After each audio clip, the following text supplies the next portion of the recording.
नमस्कार, मेरा नाम अमरजीत है और मैं एक कैथोलिक समुदाय से हूँ। और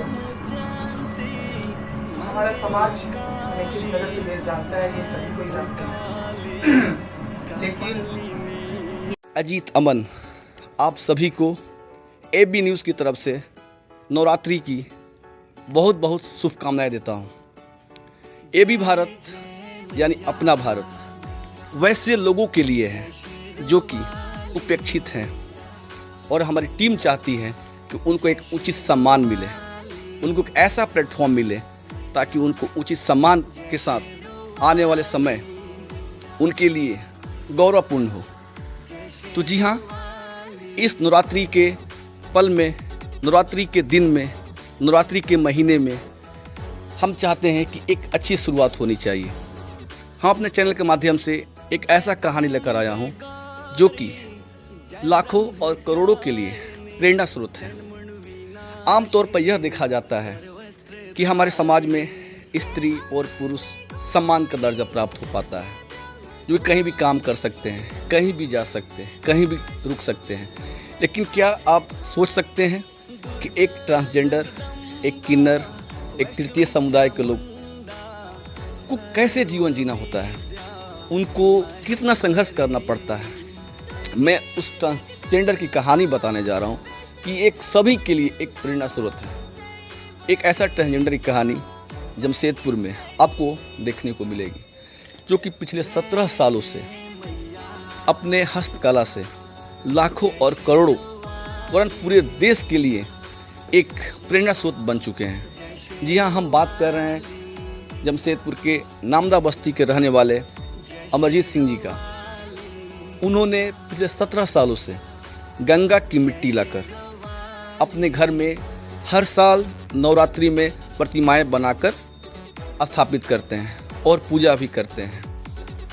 सबसे बड़ी यह चीज़ है कि यह प्रतिभा उनमें आई कैसे। अक्सर ये देखा जाता है कि यह चीज़ आम आदमी के लिए भी इतना आसान नहीं होता है, लेकिन ये उपेक्षाएँ जो समाज में मिलती है, कहीं ना कहीं एक ठोकर उसको जीवन में एक बदलाव ला देता है। जी हाँ, वही बदलाव एक ट्रांसजेंडर अमरजीत सिंह में मिला है, जो कि आज लाखों और करोड़ों के लिए प्रेरणा स्रोत बन चुके हैं। आइए हम अपने सहयोगी से कहेंगे कि सबसे पहले यहाँ पर माँ दुर्गा की जो प्रतिमा बनाई गई है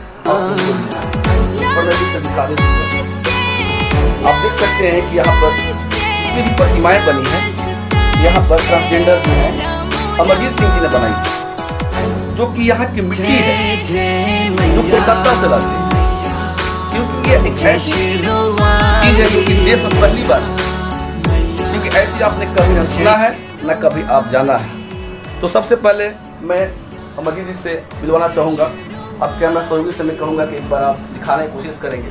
तो अमरजीत जी, आपका अपना भारत चैनल में बहुत बहुत स्वागत है। तो सबसे पहले मैं जानना अपने बारे में कुछ। ईश्वर हमें एक ही नज़र से देखता है, वो इंसान, हम ईश्वर से ही हर कुछ मांगते हैं। उसकी प्रतिमा हमने बनाई और 9 दिन उपवास करके माँ की आराधना करते हैं। 1 महीने पहले से हम माँ की प्रतिमा को तैयार करते हैं, उससे एक अलग ही आनंद मिलता है। प्रतिमा तैयार करने के बाद हम जब माँ को पूछते तो माँ से प्रार्थना करती कि माँ, इस जन्म में आपने हमें ऐसा बनाया, अगले जन्म में ऐसा ना बनाया, क्योंकि इतना कष्ट इस जन्म में हमें कि हम झेल नहीं पाते। कभी कभी उनको इतना अकेला असहज समझते हैं कि लगता है कि जीवन ही त्याग दे। इस बार हम माँ से ही प्रार्थना करेंगे कि माँ, आने वाले जन्म में या तो हमें पूरा औरत बनाए या तो पूरा मर्द बनाए, आधा अधूरा ना करे। जैसे कि आपने प्रतिमाएं बनाई हैं, कितने सालों से मतलब आप ये काम कर रहे हैं? देखिए, ये 17 सालों से मैं कर रही हूँ। बचपन से जब छोटी थी तो माँ के प्रति बहुत आस्था थी। और जीवन में क्या था, क्योंकि खेलकूद तो हमारे जीवन में था नहीं, दोस्त यार हमारे थे नहीं, तो बचपन में छोटी छोटी प्रतिमाएं बना के मैं खूब माँ की पूजा करती, आराधना करती थी। तब से ही मुझे रुचि होने लगी। मैं हर साल मतलब 17 साल से माँ की प्रतिमा इस तरह तैयार करती थी और उसकी पूजा करती थी। लोगों के पास मैं जाती थी, मुझे सिखा दो, कोई मुझे सिखाता भी नहीं था। फिर से मैंने खुद से प्रयास करना शुरू किया और प्रयास करते करते आज मैं इस जगह पर पहुँच गई हूँ कि अच्छे से माँ की प्रतिमा को बना पाती, रूप दे पाती हूँ।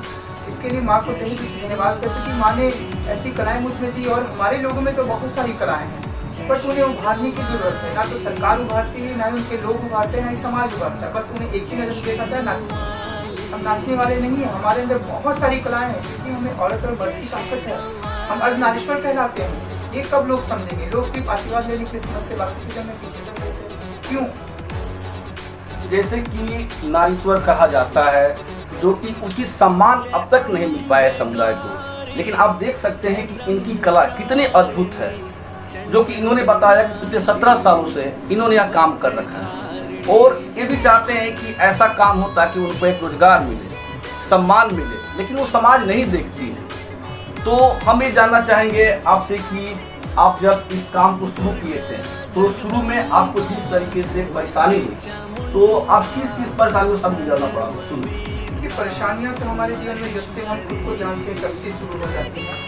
क्योंकि ना तो हम शिक्षा के क्षेत्र में आगे बढ़ पाते हैं, ना ही परिवार हमें इस तरह से सहयोग कर पाता है। हर जगह ही परेशानियां हैं। परेशानियां शुरू होती है समाज से। समाज जब हमें देखता है, कहता है तेरा बच्चा ऐसा है, तेरा बेटा ऐसा है, तो हम कोई बने बनाए नहीं है, ईश्वर ने हमें ऐसा बनाया, हम क्या करें? हमारी क्या गलती है? कब आप समझेंगे?